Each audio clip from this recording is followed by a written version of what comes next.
DZGB ang programang Usapang Consumer at Negosyo. Programang magtataonin kasimbagan sa saindong mga kahapotan tungkol sa pagninegosyo. Magdadara nin kadagdagang impormasyon mapadapit sa mga diretsyon nin mga konsumidor asin mga giya kung paano maging mga responsableng parabakan.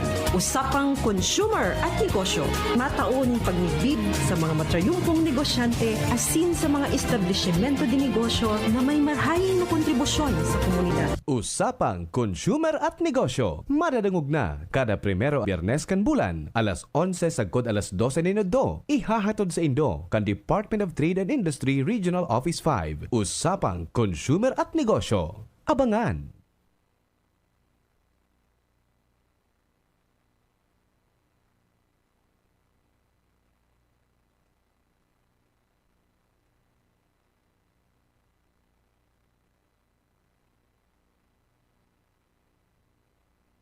Abangan sa Radyo DZGB ang programang Usapang Consumer at Negosyo. Programang magtataonin kasimbagan sa saindong mga kahapotan tungkol sa pagninegosyo. Magdadara nin kadagdagang impormasyon mapadapit sa mga diretsyon nin mga konsumidor asin mga giya kung paano maging mga responsableng parabakan. Usapang Consumer at Negosyo. Mataon pagnigbid sa mga matrayumpong negosyante asin sa mga establishmento di negosyo na may marhayin na kontribusyon sa komunidad. Usapang Consumer at Negosyo. Madadangog na kada primero Biyernes kan bulan, alas 11 sagkod alas 12 minuto. Ihahatod sa Indo kan Department of Trade and Industry Regional Office 5. Usapang Consumer at Negosyo. Abangan!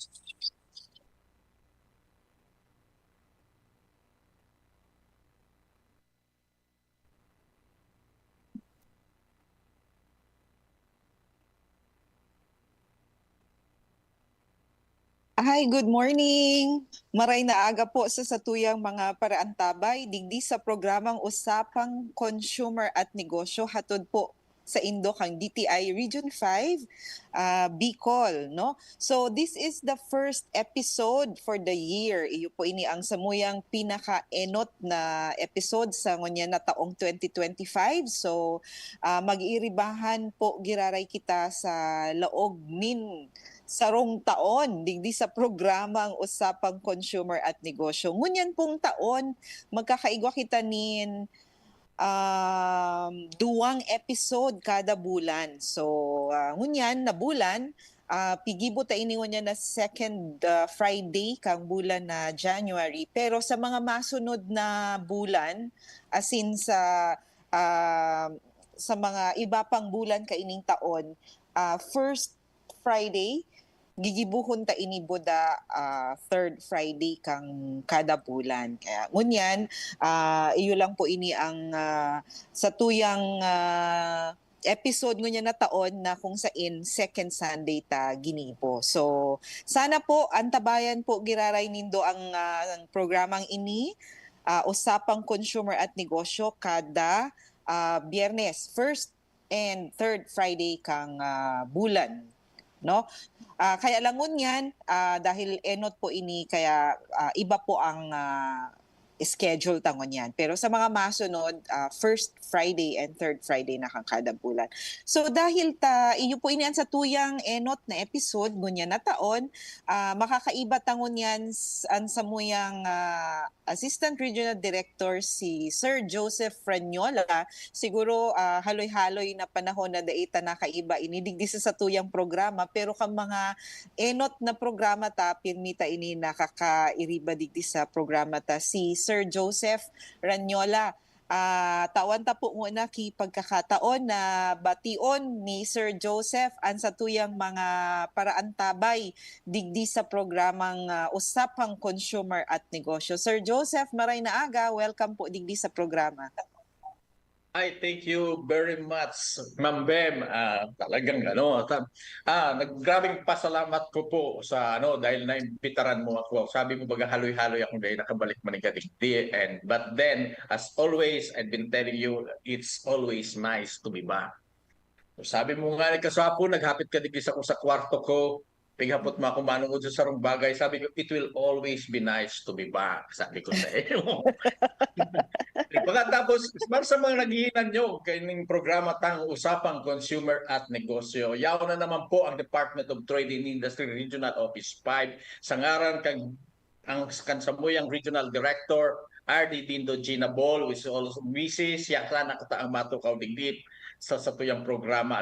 Kasi sabi mo baga, Ma'am Beb, that for this particular program mo niyan, we're going to discuss yung mga sabi that the DTI's 5-point MSME agenda na i-diskutir tayo itong niyan, ma-discuss naman para sa tuya panaginan nyo. Bilang paunang kaining programa ang Usapang Consumer at Negosyo para mas maipaliwanag tang magraray ang ma-remind ta ang sa tuyang mga stakeholders ngayoning mandato ng Department of Trade and Industry. Pagkatapos sabi ko Ma'am Bem, ining isa ining programa tang ini napakadakulang tabang kay ni sa mga nakalipas kang mga taon na sabi ta because of this particular program ining Usapang Consumer at Negosyo, dakulang tabang ini parang napagaan ang sa tuyang pag-iimplementar kang sa tuyang mandato. Kaya nagpapasalamat kita sa DZGB, nagpapasalamat kita sa mga partners sa media kasi sabi ta nga ni baga ang pagtawo kang tamang impormasyon ay dakulang empowerment para sa satuyang mga stakeholders na kung saan sa pag-empower taman sa inda, sabi ko nakagaan talaga ini sa satuyang pagtatrabaho bilang mga public servants kasi katuwang taan gabos. Sabi tang gabos na sektor ng satuyang sosyedad na imbwelto through these informations na napagigibo na papaagi ta digdi sa satuyang mga radio programs, sa social media, kung kaya't nagpapasalamat man ako personal sa iyo, Ma'am Bem, being our IO or Information Officer sa DTI Region 5 na sabi ko ang para piparundong ko sa imo ang kahalagahan kan sa imong function kan sa imong trabaho sa satuyang. Thank you, Ma'am Bem. Ayan, Sir Jo, salamat man sa haloy-haloy na pagkundusir ta kaining programa. Talagang dakula man ining tabang sa satuya tanganing maipabalangibog ta ang satuyang mga serbisyo sa publiko kasi this is one of the best platforms kung saan talagang dakula ang coverage kaining programa ta through DCGB kaya dakulaon man talaga ining tabang. So ngunya na aga siguro sa mga bago pa pong maglaog sa programa or sa DCGB, iyon nadadangog kita ngunyan syempre sa 729 kHz as in na naka-live man po ini sa Facebook pages kang DZGB News Online na satuya man po ining sinishare sa satuyang DTI Bicol Facebook page. Kaya dai po kamo magliwat nin istasyon, antabayan nyo po kami ngunyan sa laog nin sarong oras. Re-remind mi po sa tuyang mga paraantabay kang mga programa na kung saan mapapakinabangan kan sa tuyang mga kang publiko, especially ang sa tuyang mga kliyente na kung saan igwabagang duwa so business sector as in syempre consuming public yaon po sinda sa tuya mo niyan.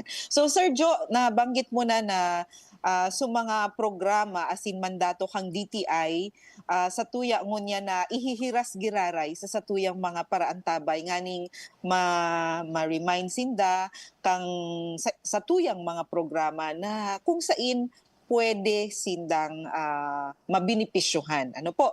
So Sir Jo, siguro tawan ta ka na po oras para i-share sa satuyang mga paraantabay giraray kung ano talaga itong mandato kang DTI, ano ang pigigibo kang DTI, ano ang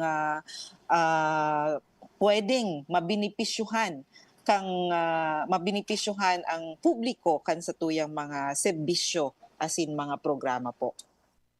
Okay, thank you Ma'am Bev. Ayun, magayon po yun Since na last year, baga nakigwa kitang bagong secretary in the person of Secretary Chris Roque, na kung saan, pigaan yung pasayos niya man giraray na ang pinakamandato sa tuyang opisina is to enable businesses. And out of which, our secretary ay nag-ano siya ng 5-point MSME agenda or the 5-point micro, small, medium enterprises agenda. Na kung sa inot Ma'am Bev, itong sabi niya, number 1 is the digitalization and the use of artificial intelligence. And for those industries na nasa industry base na talaga, actually, they already been into artificial intelligence. Dati tayo may time na na-discuss tayo about artificial intelligence. And pinakaano pa talaga is the digitalization. That is why permi niyang pigre-remind ini. Even Ardidindo na bol sa tuyang sa Business Development Division na our programs for our MSMEs, especially so on training or sa mga capacity development for our MSMEs ining digitalization. So, medyo irayot ng una yung artificial intelligence at dumanay na sa mga industry-based na kasi because in order for them to be able to level up or upscale their operations, they talaga maiiwasan. Pinakakaipuhan talaga ini that for them to digitalize because these studies have shown, experience have shown, kita mismo personal ta na being a consumer or kamo man na nagnenegosyo, nahiling tanang unyan na iba na ang market demand. So, there is really need for us to digitalize being a businessman, being a business owner. And it has to be incorporated in our own businesses. So, yun ang pinakadireksyon niya ng Department of Trade and Industry with respect to enhancing or enabling business, and that is the first point agenda for our MSME. Then Tama, another thing. Yes po. Sige po, Ma'am. Yes, sige. Please go ahead, Sir Jo. So digdi, actually, bako man sa pag-ano kay Secretary Chris, we have been doing this already, and we are already on the right track. Si Ardidindo had always emphasized this one na kung pwedeng ma-incorporate sa mga training staff, sa mga seminars that we conduct sa tuya mga stakeholders, the business owners, pwedeng ma-incorporate in digitalization. The use of e-commerce, masabay na po digdi. The use of the digital payments, masabay na po yan digdi. Even with respect to marketing and promotion, we make use of digitalization. We make use of which and we have to take advantage of this. Because sinabi ko na yung permi na iniyang sarong bagay na kung saan ang sadit na negosyante, buda ang dakulang negosyante, nagkakasarabay-sabay na i-equip ang saday. Kung ano ang igwang dakulang negosyante, igwa naman kiningunyan ang saraday na negosyo. Baka we have the infrastructure now, even sa mga remote na munisipyo we have connections, internet connections, pagkatapos even gabos na on the side of the market naman, gabos, even mga tricycle drivers, even mga riders, they make use of which. Kaya napantay, na leverage ang sitwasyon because of this infrastructure. So, ngunyan, dapat magamit inikan sa tuyang micro, small, and medium enterprises. So, tamang-tama po, tamang-tama yan na hiling-hiling ta, sabot naman yan kayo sa tuyang mga nagtatang. So yan po, Ma'am Bev, ang pinakainot na agenda na pigpapasunod sa tuyang mo niya na tama man talaga in order for us to be really being able these businesses. Okay, oo. So sa ngunyan nga ni sabi mo nga ni Sir Jo, we've been doing this already. So ining mga business establishments or MSMEs na assisted ta, ano po, Sergio, okay. So ini into ano na din sinda mga yaon na sinda sa digitalization kasi sinasabi tabaga na kung talagang dai sinda mag into digitalization or e-commerce yaon maralaog digdi mawawalat sinda kaya yaon talaga ini sa pinaka-enot na priority kan sa tuyang secretary. So digitalization. Dakulaon na factor ini sa pagpadagos kang sa kang mga negosyo kan sa tuyang mga MSMEs. So Sergio, ikaduang priority kan sa tuyang secretary na Yes, yes, yes, Ma'am Bem. Ang ikaduhang niyang pigano is the diversification. We really have to encourage these business owners, these MSMEs to diversify. By diversification, ang pigmiminta digdi duwang ano, Ma'am Bem, to find other businesses na align into their business, na kung saan mas madudugang pa ang sayang negosyo.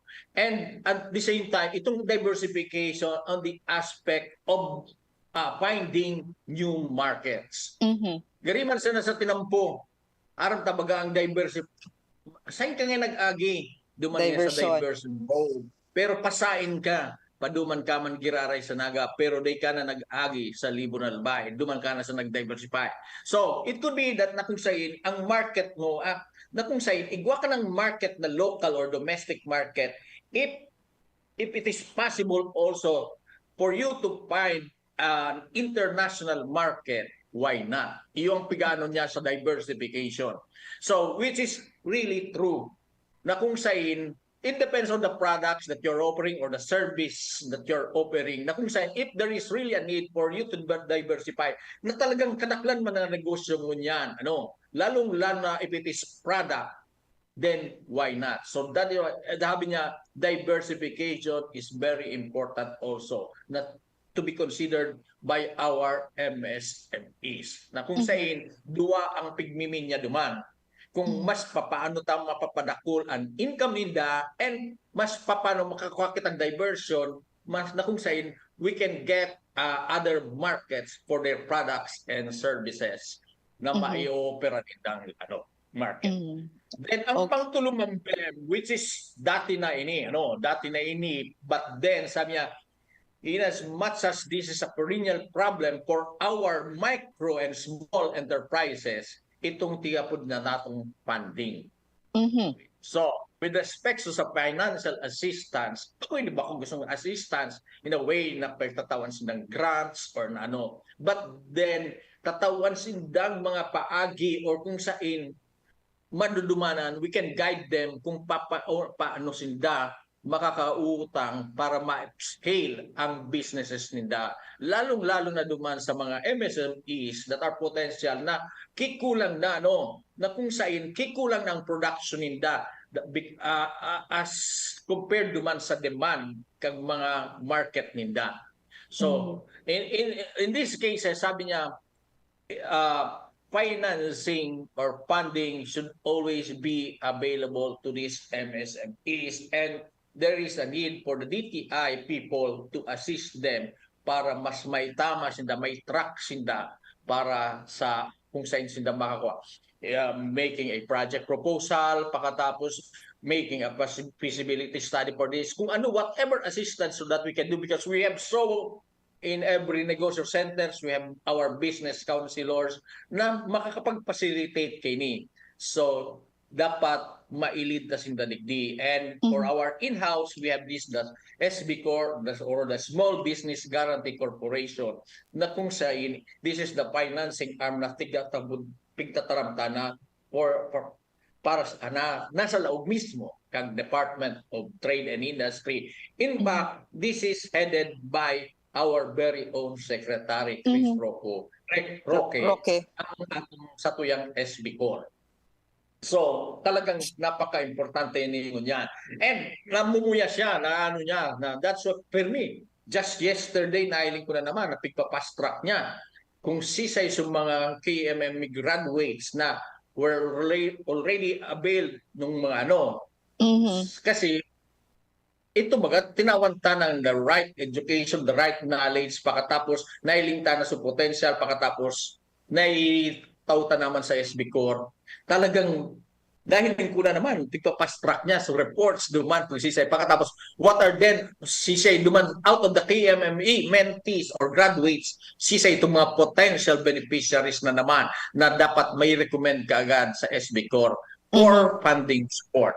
So, talagang pitututukan niya man ini po, Ma'am Bes. Ayo po. Sir Joe, para sa impormasyon man kang sa tuyang mga paradangog, ining small business corporation, ano po, kung paano sinda maka-avail ka mga loan windows na available digdi, online sinda pwede man sinda magpasyar sa tuyang mga negosyo centers, ano po, para ma-assist sinda kang sa tuyang mga business counselors kung paano sinda maka-apply or makapag-apply kang mga iba-iba kasi iba-ibang loan windows ang offering ka ining small business corporation, ano Sir Joe. So igwa sindang pigpa-prioritize mo niyan after the calamity, ano po, igwa sindang specific loan window para duman sa mga na-affect kang mga calamities na nakaagi pa sana. Kaya para sa mas dakol na kaaraman tungkol digdi, pwede man sinda magpasyar sa satuyang mga negosyo centers. Bako naman po di pisil, ano Sir Joe, ang pasyar sa satuyang mga negosyo centers tayaon sa mga munisipyo. So diin naman sinda po mapamasahe, available na ini sa satuyang mga LGUs. Ano po? Okay, so tama ano Sir Joe, talagang pigtututukan ini ni Secretary, no, ang satuyang mga MSME clients na nakapag-avail na digdi, tapos so talagang fast track ano po, so processing, monitor niya kung talagang nasusunod itong mga days within which to process the loan applications kan sa tuyang mga MSMEs. Okay, so yaon na kita duman ano Sir Joe sa funding, ano po. Susunod po na priority Sir Joe kan sa tuyang secretary. Yes, Ma'am Bem. At bago kita magduman sa pang-apat, Ma'am Ma'am Bem na Yes. so sa agenda itong with respect duman sa funding, ang kay to ni Secretary kung kaya't permi niyang pigihiling na kung sain itong pagtarawantang trainings, pakatapos nahiling tag na qualify, pakatapos for funding support, ang para mas mahiling ta impact kang programa.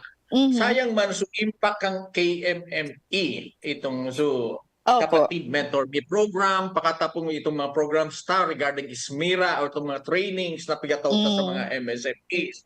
Kung nahiling tama, para mas ta so impact ng God K2 is that will lead them to the next stage. And nahiling na may kaypuan, kay funding support, dapat maigiyata naman sila kung saan tama na silang madalaga, kung paano sila makaka-avail pa kang ibang assistance that we offer para sa inda.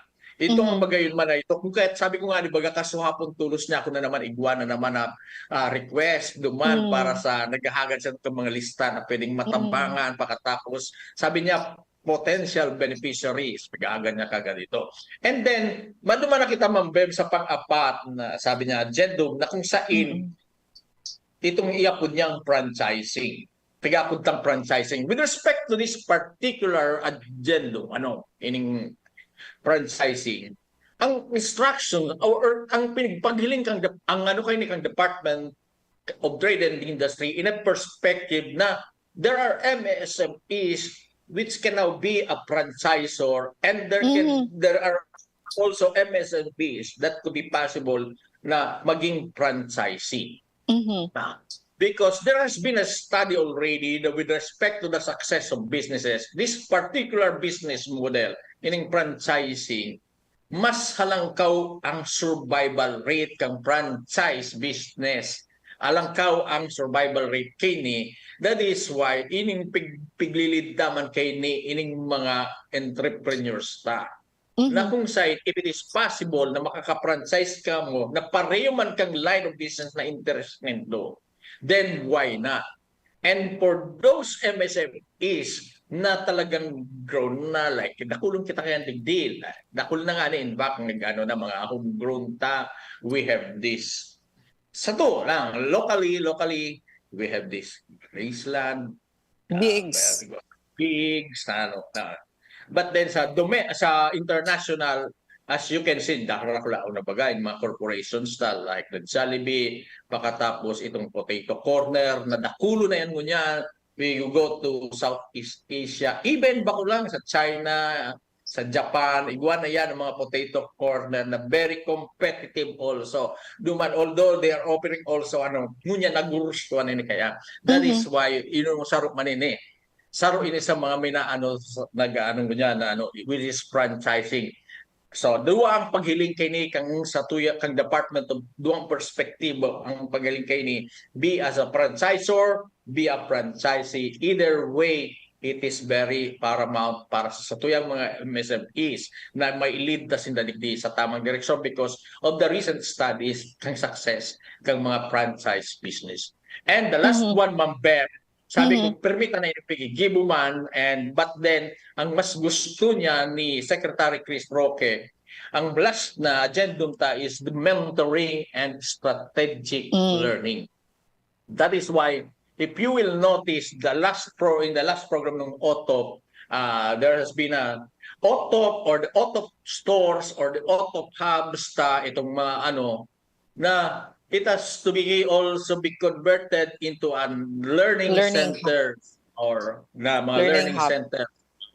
Kasi while you do business, it is really a must na continuous ang education. Maski pa how successful you are or nahiling mo nang nag-aasenso ang negosyo mo, still there is a need for you to be educated, also to be knowledgeable of the latest trends na dapat aram yan kang Department of Trade and Industry at pagkatapos napoprovide ang takay ni ang satuyang mga MSMEs with the right knowledge of doing business or continuously doing business. Kaya't nga ni mas ingon yan nahiling ta during this year we've been visited by so much makuman talagang mga calamities na ito like the business continuity programs na trainings para sa satuyang mga MSMEs. These things are very important. Lalong-lalo na naisip ko nga niyan, may mga paborito kumbaga duman sa Catanduanes na mga pigbabakaltang produkto. Ngunyan, medyo na sila na stop sa production. And diyan lalaw yan digdi ini and with respect to mentoring and strategic learning, tayan.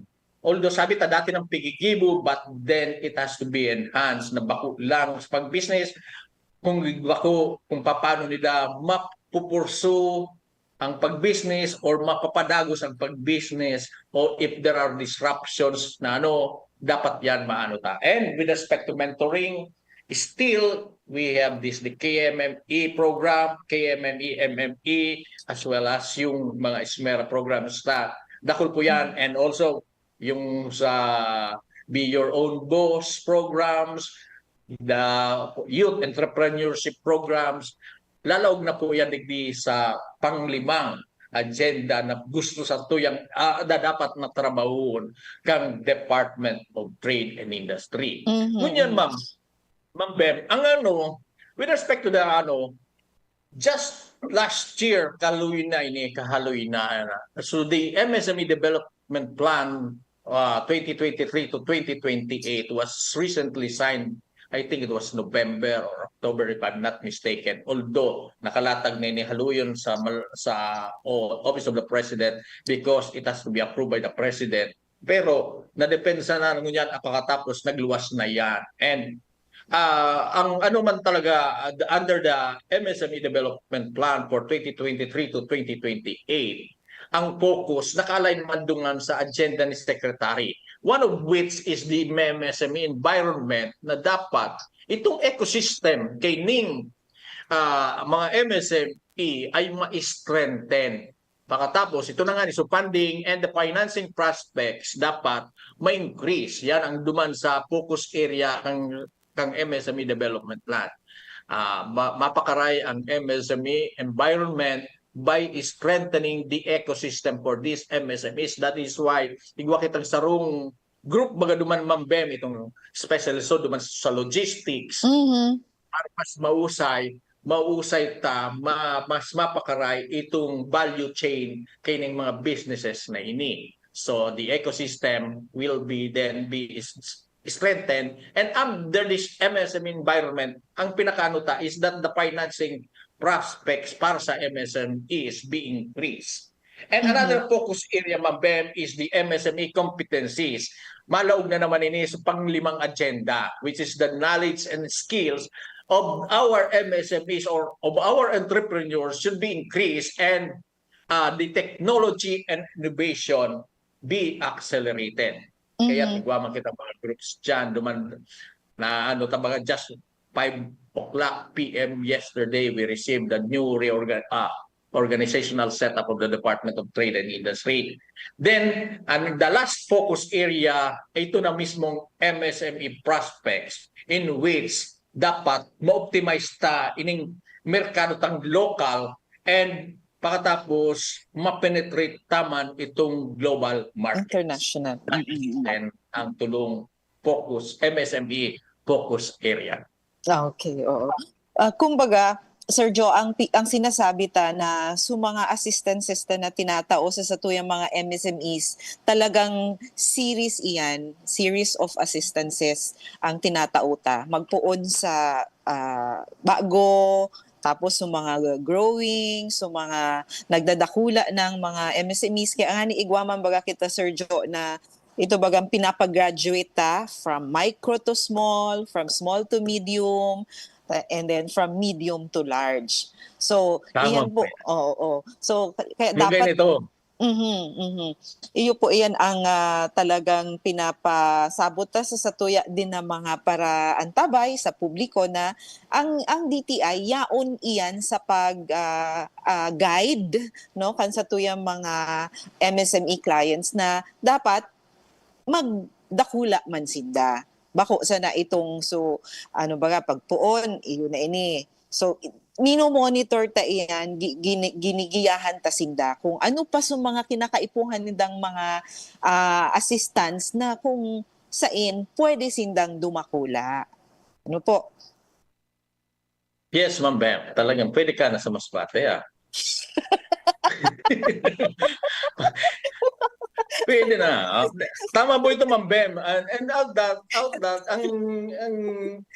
so na-discuss ng padiit ito bagang MSME Development Plan for 2023 to 2028, which is anchored man talaga duman sa 5-point agenda ni Secretary Chris Roque. Pagkatapos, our naman garay, maduman naman kita sa strategies in which na kung saan tulong ang na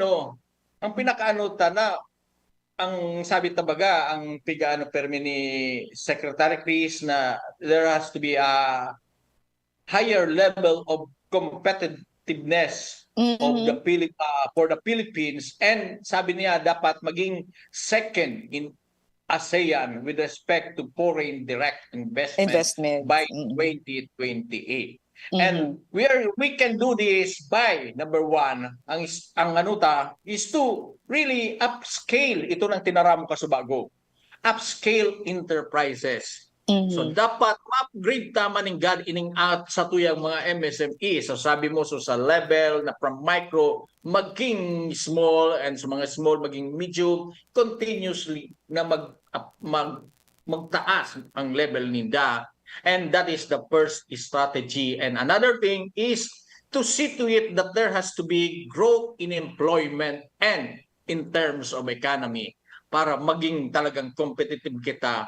And data manalingawan na yaon duman, nakakagduman that that we really have to empower our consumers na kung saan ma-strengthen tayo ng mga satuyang mga konsumidor, buda magkaigwa kitang mga protection mechanisms for them.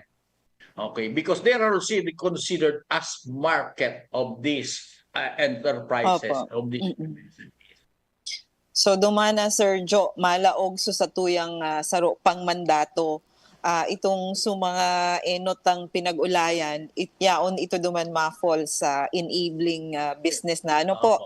Oo, so Opo. sarong mandato kang DTI iyon na po ito malaog na duman so empowering consumers bilang end users baga ano po kaining sa tuyang mga Opo. ano oo. So sabi ko na we have to strengthen yung sa tuyang Mhm. mga consumer by empowering them with the Mhm. knowledge, with their rights and responsibilities. Mhm.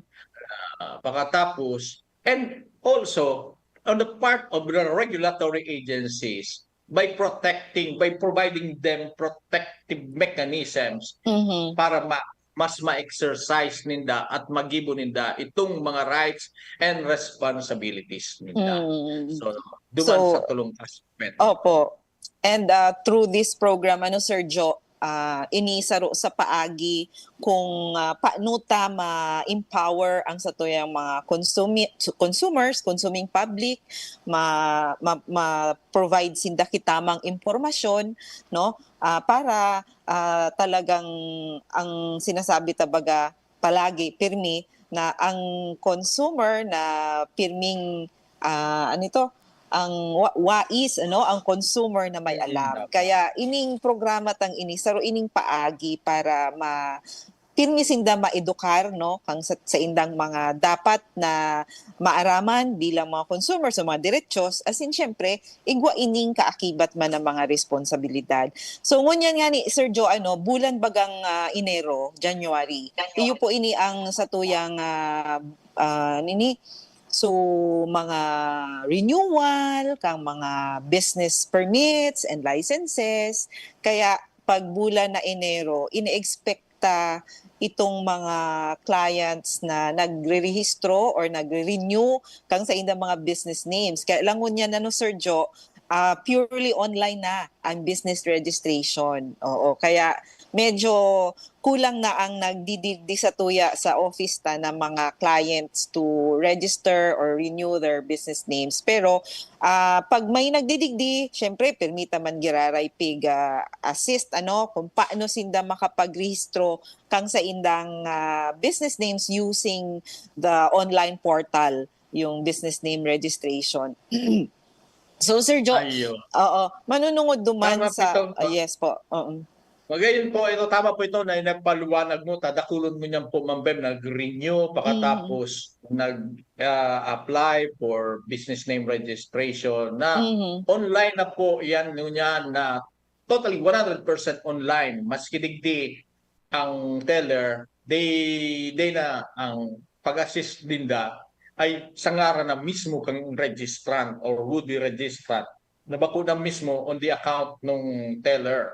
Kaya talagang ano, kasi dapat naman talaga Ma'am Bem kasi may alos gabos na baga, even mga gabos na latest nakukuha naman baga through online. So, Online. sa mga ano ang latest. So, sa mga marites nakukuha mo diyan sa internet, sa Facebook, and mas madali na yan. Ito nga, nakukuha mas madali man, makukuha man yan mo yan through online. Itong pag-register kang business name or pag-renew kang business name. Not only the latest, but your registration can also be done online. So, yan ang pinaka yan baga ang nakalaag duman Sir Jo sa tuyang so system na business name, you can register your business name right at your fingertips. So maski yaong ka sa laog kang sa indong mga harong, maski using your mobile phone, pwede po mag-register kang sa indong business names. And ano na po yan, diretso na payment Sir Jo? Ma-register ka duman, diretso na duman sa payment. Pagkatapos actually, the instruction coming from our office is as much as possible. We don't make use itong pagbayad through our sa cashier. Hindi na talaga pigaano. Kasi gabos naman yun yan nag-Gcash, nagpe-Paymaya, alos igwa namang bangko, That's one way of encouraging them na para pagloob pa lang nila sa negosyo, di na sila mabigla na iyon na talaga yun na talaga ngunyan ang pagnegosyo. You Oh. really have to go digital. Digital. Oh. Yan, okay. So, ayan Sir Jo, manunungod duman sa satuyang sarong mandato na empowering consumers. Na-mention ta no na ngunyan part kang ano nga ni January baga igwa kita diyan ng mga boss business Yes, opo. ano yan, business one stop shop ba yan sa satuyang mga Iyon po. LGUs. Oo. Part iyan kang satuyang programa na mapadali ang proseso. Opo. Oo. Actually, part po yan duman sa law kang ease of doing Ease business of law. doing business. Mm-mm. So, iyan So sa ngunyan iyan. po, mandato po yan, Ma'am Bem, ang with respect Mhm. to boss, mandato yan kang itong law with Mhm. respect to sa ease of doing business na for about 30, they may number of days na ang LGU will have to set up a boss or the business Mhm. one-stop One stop shop. shop. Yan dyan ang Department of Trade and Industry, the Bureau of Fire, I think the BIR, kung yaw man dyan, yan dyan. Mamandatuan kini ang mga local government units in Mhm. aid or just for the sake na ma-assistar man ng kanining mga negosyo, tasabit na Mhm. pagangani. These micro-entrepreneurs ining MSMEs contribute a lot duman Mhm. sa satuyang local economy as well as it redound to the national economy as well. Mhm, mhm, mhm. Okay. Kaya later, Sir Jo, kung igwa pa kitang matatadang oras, we will be joined by Sir Alex Novora, kang DTI Albay, para ma-remind man siya ka itong mga ano nga ni SREs, Service and Repair Enterprises. Oo. So igwa kaya siya man na deadline no ang pag-renew ngunya na January Ayan po. garo. Oo. Kaya baka makasabay ta si Sir Lex mamaya kung igwa pa kitang oras no. Okay, so Sir Jo, so programa ta pag-abot duman sa protecting consumers. Igwa man kitang mga dakol na mga ini-implement na programs para ma-edukaran or ma-protektaran ang seguridad kan sa tuyang mga consumers. So Ayun siguro po, Sir tama. Jo pahapyawan ta itong mga dakol Sige po, Ma'am Bem. nagkapira mga programs. Okay, with respect to the sa mandato kang Department of Trade and Industry, which is the empowerment of our consumers. Dakol kitang the instructions lalo for Region 5 ng BEM, the instruction of RDD Longinabol is that we see to it na since nailing taman sa success kang mga programs ta in as much as nailing tang only a few na nahiling tang mga violations with respect sa violations ng mga fair trade laws that the Department of Trade and Industry implements. Na kung saan it is an output ang yan because yun ang impact na kang sa tuyang mga gayo na katulad ng dati ang sabi ni RD Dindo that we have to concentrate more on the advocacy side na kung saan ipaaram ta sa satuyang mga consumers and sa ilang mga rights and responsibilities. Pagtapos sa business owners man, ipaaram taman giraray sa inda ining mga fair trade laws that matters in their particular businesses. Kasi mga iba-ibabagang negosyo mabem. Like sa mga hardware stores, they are more on duman sa mga product standards law kasi almost all their products that they sell to the public pertains duman sa makakapektar kang buhay buda kang mga pagrugari ninda. Pagkatapos ini naman sa ibang negosyo like inong sa SRE, ining mga repair shops, iba man may mga particular laws man sinda na nagigiya man na dapat na mapautob or iutob ninda para sa saindang pag-ibok ang pagnenegosyo ninda. So, ang sabi ni RD, we have to look at it na kung saan mas dapat maturuan ta sinda kang tamang pagnenegosyo. And para mas para mas pakuman actually na day na kitang tatrabaho, matabangan kita pagkatapos kulang ang mga reklamo kan sa tuyang mga konsumidor kasi aramdaman niyan that sa point kang business, kung may nagrereklamo, definitely it will entail so much time, so much kwarta, magagastos sila kung may nagrereklamo. So sabi ko gani, pero kung tatawan ta na mismo, ining mga nagnenegosyo, ini kang tamang impormasyon, Mhm. manunungod sa mga bagay na dapat na isunod ninda Mhm. sa pagnenegosyo ninda. So, mas naibitaran nida na masala or malingawan itong dapat nagigibuhon ninda para sa Bar tamang pagnenegosyo. pagnenegosyo. Kaya nga ni Sir Joe, siguro iyo ini ang saro pa baga sa mga programa ta na nakikipag-partner kita digdi sa mga darakulang establishments na kung sain duman mismo sa establishment nigna igwana sindang parang redress mechanism ito baga mga consumer welfare desks Welfare no desk. Tama po, igwana ma'am. baga sa mga darakulang establishment so ini sa paagi na daina maantala, daina ma-delay so pag-address kang concern kang sa tuyang mga konsumidor duman mismo sa store na ito ma-address na sa concern ninda. Kaya 'di ba Sir Jo, pirmita baga pig-remind ang sa tuyang mga consumers na kung igwasinda mga reklamo, mga concern sa mga produkto na pigbabakal ninda, ang enot nindang dudumanan itong mga consumer welfare desks sa mga establishments na darakula na iyo ini ang igwa sa mga big establishments ano po na consumer welfare desks. Tama po, Ma'am Bem. Magayon po ito. Kasi pigpapamukna tama nini. Kasi Opo. even in mga consumer welfare desk, our office, in mga provincial offices, they Mm-mm. have programs for them. Mm-mm. Capacitating ining mga Yes.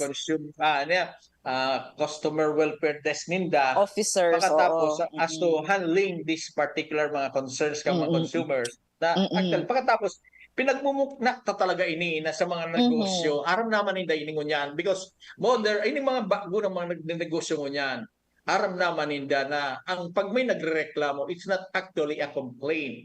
They don't Yes. treat Mm-mm. this as a complaint but as an information na kung Mhm. saan mas makakatabang para mas mapakaray pa nila ang Pakaray. pagnenegosyo. Mm-mm. Mm-mm. Bago na talaga yan na ano nida. Sabi may pagbumukna during our trainings na kung saan ining pagmukna kay ni and whenever na kaya na dapat nga ni mas i-welcome nindo ang mga araw kining mga Yes. suggestions, Mm-mm. complaints, in as Correct. much as these are informations that will help your business para mas makapakaray mo pa ang sa iyong Mm-mm. pagnenegosyo. Tama. Bakuya na para Oo. padipisilan ka, kundi Mm-mm. para ma-informaran ka, para mas Mm-mm. mapaayos mo pa. Mm-mm. As Okay. mapa-asenso mo pa ang pagnenegosyo. Opo, Thank you. oo. Tama, oo. Kaya minsan nga, ako nga ni may mga experiences din na talagang nakakatabang ini Sir Jo na mga consumer welfare desks sa mga business establishments. Dako lang tabang kasi halimbawa, customer or buyer, igwa kang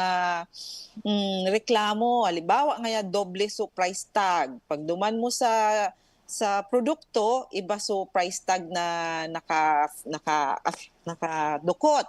Pag duman mo sa counter para magbayad ka na, iba na naman so product, so price tag, iba so presyo. Kaya minsan maduman ka na lang sa minsan baga so mga merchandiser, daiman baga sindang daiman sindang parang sindang nakakadesisyon kung ano ang tama. So maduman ka sa CWD or Consumer Welfare Desk kang establishment, ma-address man tulos duman ipaapod so store manager or so kada baga floor halimbawa sa mga darakulang establishment igbo pa lang dyan ki mga managers halimbawa sa department store sa grocery so dahil na ako kaipuhan pa magreklamo sa DTI duman mismo na address na so concern ko at, di ba igwa kitang policy Sir Jo na pag may duwang price tag so mas hababa. Oo. So mas hababa dapat ito ang babayadan mo.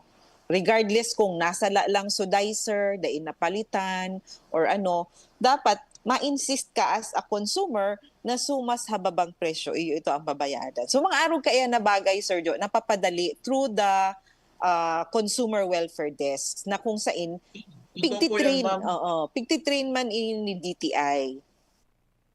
Iyo po. Miski ni mga ma'am gusto mga darakulang bagay na.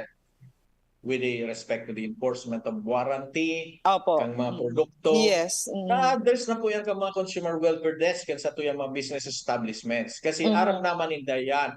Papaliwanagan lang din na nagbakal na kung sige po ma'am, we need to report this para pakatapos araw mo niyan, we can accept this now, yun yung for servicing mo, for further evaluation, whether it is within the warranty or period or not, pakatapos.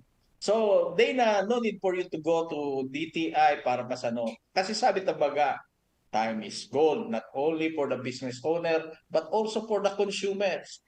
Kaya nga niyan, mahalaga na ang oras. Pakatapos, sabi ko, mas kung pwede man sa nang masabutan mo sa DCGB, ngata, kay buwan mo pang magduman sa CNN.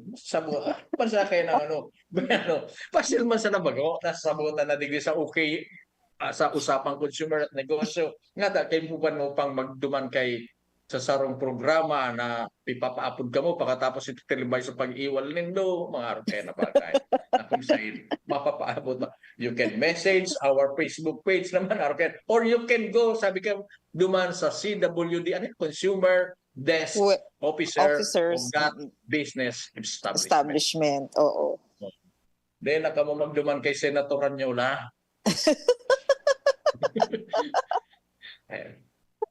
Okay. So, Sir Jo, igwa pa kitang itaram, Sir Jo, manunungod sa share ta na sa inda suduwang mandato kang Department of Trade and Industry. Bago kita siguro. Oo, dahil ko mambem, gari, may nag-raise hand garo si Alex Day pa man. Di ko na iling. We now only have 9 minutes. Okay. Baka pwede pa siyang 5 minutes para mag-remind sa mga Sir Jo. Ang nagtarap siya sa 15 minutes, the most ko ta. Sabi ko, tensan niya ako, Lex. Hindi naman niya ako kay na 15 minutes. Pero ang SRA, sige ta. Yaon si Lex. Yaon na si Lex. Sir Lex, yaon ka na po. Pwede ka na po mag-join. Open your camera na po. Para igwa pa kitang natatadang 9 minutes. Sabi ni Sir Jo, 8 minutes na sa nangon yan. Sir Lex, please go ahead. Si Sir Lex po, paano sa DTI Albay, sinda po ang nagpo-process kang service and repair shops na mga renewal. Ano po, Sir Lex? So, Sir Lex, please, go ahead. Ano ang sa imong Maray na aga po. Maray na aga, Sir Lex. Nakahinanyog, nakaantabay. Ito yung programa. Usapang consumer at negosyo. Opo. Jo, good morning, and Ma'am Bem, and sa lahat ng ating mga ka-consumer at ka-negosyo.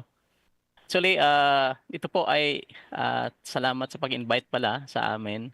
Yes, ito sir. ay isang reminder lang doon sa mga establishments natin to comply with the requirement of PD 1572 as well as Consumer Act of the Philippines, Republic Act 7394.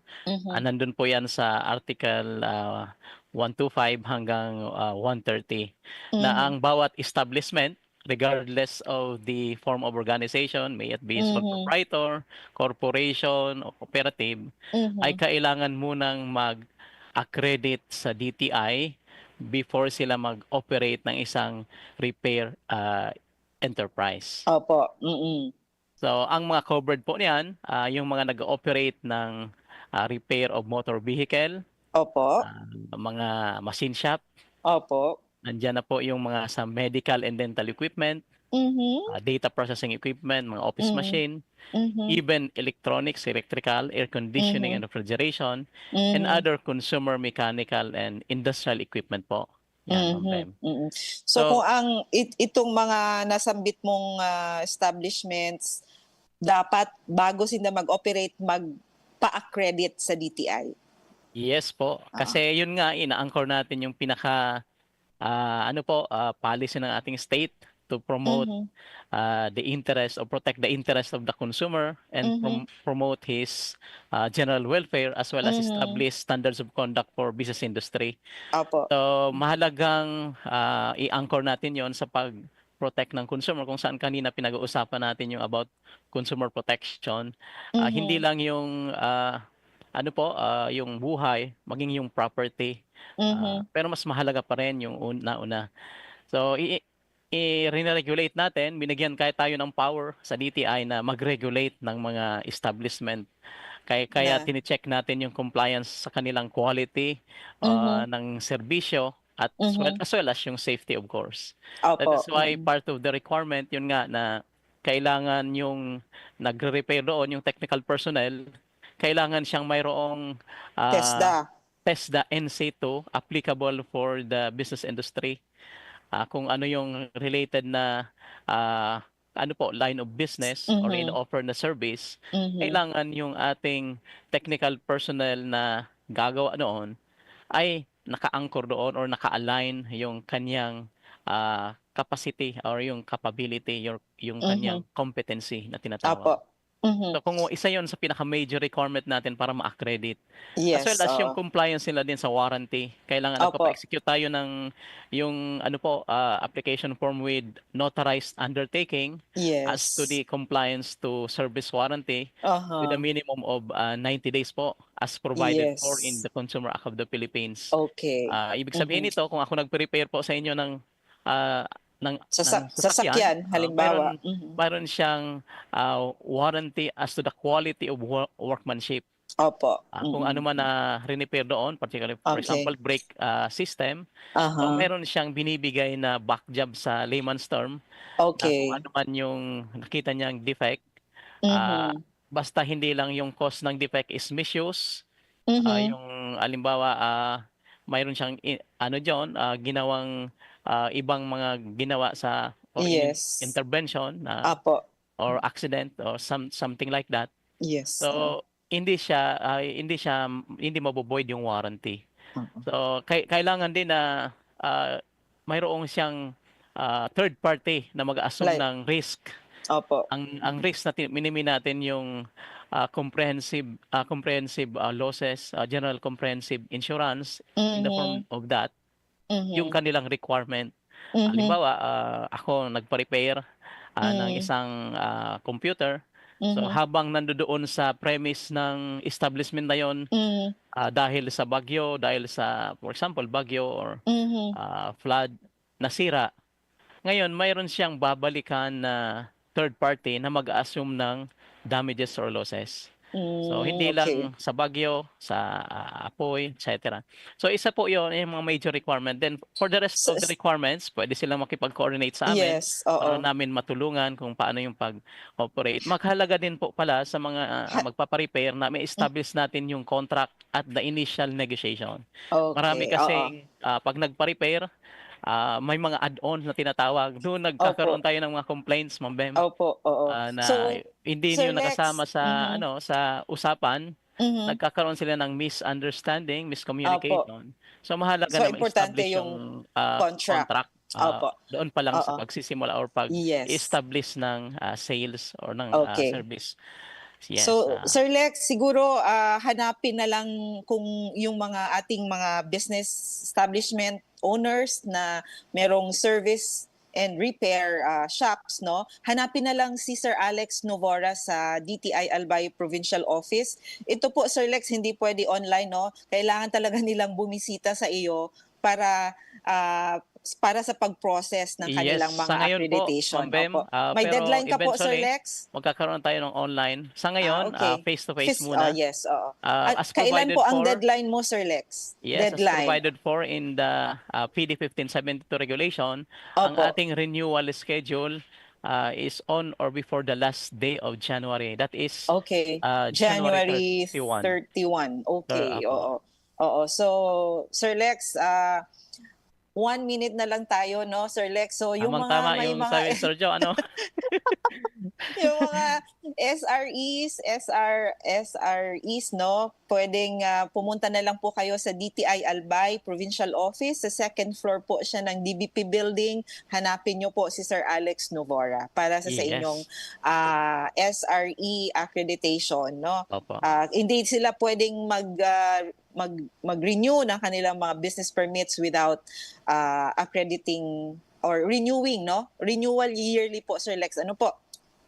Yes, yung ibang mga Opo. LGUs nagre-require but because of Okay. ease of Okay. doing business, binibigyan pa rin sila ng pagkakataon na more or less mga kung ilang araw para Oo, to makapag-comply. comply. Yes, Okay. opo. Oo, okay. Pero pag ayun nga, pag nakita natin na hindi pa rin sila nag-comply, they might be issued with a notice of violation. Opo. Okay. So Sir Lex, maraming salamat. Salamat na maray. Siguro Maraming sa salamat mga din. mga Opo. masunod na giraray kung igwapa kitang pagkakataon, pwede ta iyan giraray ma-reiterate so mga process, ayun. Para ngunyan reminder lang kang sa indang pagpa-accredit. Ano po, Sir Lex? Yes, opo. Okay. Ma'am Bem. So thank you so much, Sir Lex. So Sir Jo, kay punta na magpaaram. It's already thank 12 you, ma'am. noon. Oo, Sir Jo, Thank please. you, Ma'am Bev, and thank you, Lex. Tamang-tama, sabi ko, very informative itong ni Lex na talagang importante ito, lalong-lalo na sa particular na business na ini, mga SREs. Ngunyan, sa tuyang mga nagpatagay na lugman, sa konsumidor, patuloy po, iimbitaran mi man girare kamo, maski din ako may imbitaran pagkaroon na naman digli ni Bem sa halawig na panahon na naman. Then, sabi ko, continue listening to this particular program of ours na kung sabi ko, natatabangan kami pagkatapos natatabangan man po kamo kung sayin na araman ni doan sa inyong mga diretsos, buda responsibilidad bilang mga konsumidores, ngunyan sa mga nagnegosyo man, mas napapaabot mi ang mga magkakaningugong programa kang Department of Trade and Industry Regional Office 5, asin kan sa mga provincial offices na kung sayin kung ano man ang magkakanigo talagang bagay na assistensya sa Indo, pwede mong mapaabot. Kung dahil nito na dadangog ini, kasi bako man kami po urual daw na may programang araw kini, sabi baga ni Bem, we would like to remind you that almost all our local government units have their own respective negosyo centers in which pwede nidong makauron, yaon dyan po ang samuyang mga business counselors, pakatapos sa mga Facebook pages, miman po yan from yung remind ni RD Dindo na see to it na we have this particular response time para sa mga nag-inquire or nag-ahapot tungkol sa pagnenegosyo or sa indang mga diretso bilang mga konsumidores. Thank you, Ma'am Bem, and good morning to all. And Okay. Happy New Year! Happy New Year pala, no. Thank you so much, Sir Jo. Sir Lex, salamat man po sa imong pakiiba sa muya ngunya na aga digdi sa programang Usapang Consumer at Negosyo. Kulang ang oras ta sa masunod na episode giraray, siguro we will have enough time. So salamat sa mga nagantabay. Ini po giraray ang sa indong kainiba sa radyo, si Bem Romano Birango na nagsasabing wais ang consumer na may alam. Salamat. Maray na udto. Sa indong nadangog ang programang Usapang